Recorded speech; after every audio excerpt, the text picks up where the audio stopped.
जय माताजी, सीताराम, जय मामादेव, जय खोडियारमा। जो આપણે આજે ખોડિયારમાં મંદિર આવ્યા છે। આ ખોડિયારમાંનું મંદિર છે। આજે ખોડિયાર જયંતિ છે અને ખોડિયાર માતાજીના મંદિરે આવ્યા છે। આ મંદિર પણ નવાપરામાં આવેલું છે।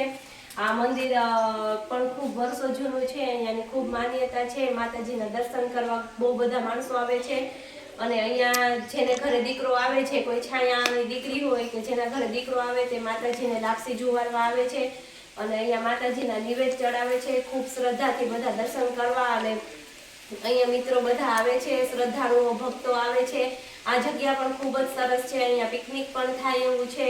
બધા જમવાનું લઈને આવો। અહીંયા જમવાનું બનાવવું હોય તો સગવડ છે, કોઈ અહીંયા આવીને જમવાનું બનાવવું હોય તો બનાવી શકીએ અને આ જગ્યાનું ખૂબ જ ધાર્મિક મહત્વ છે। માતાજી બહુ વર્ષો જૂનું મંદિર છે, બહુ જાજો ઇતિહાસ તો ખબર નથી। અહીંયા માતાજીની વાવ છે, કૂવો છે, જે તમને વિડીયોમાં હમણાં બતાવીએ। એ અહીંયા બધા સિંદૂરના ચાંદલા કરેલા છે। જેના ઘરે દીકરો આવે છે, કોઈ આવે તે અહીંયા માતાજીના નિવેદ કરે છે, અહીંયા સિંદૂરના ચાંદલા કરે છે અને અહીંયા વાવ છે। વાવ બહુ વર્ષો જૂની વાવ છે। ગમે એવો શિયાળો હોય, ઉનાળો હોય, ચોમાસું હોય, આ વાવમાંથી કોઈ દિવસ પાણી ખૂટતું નથી।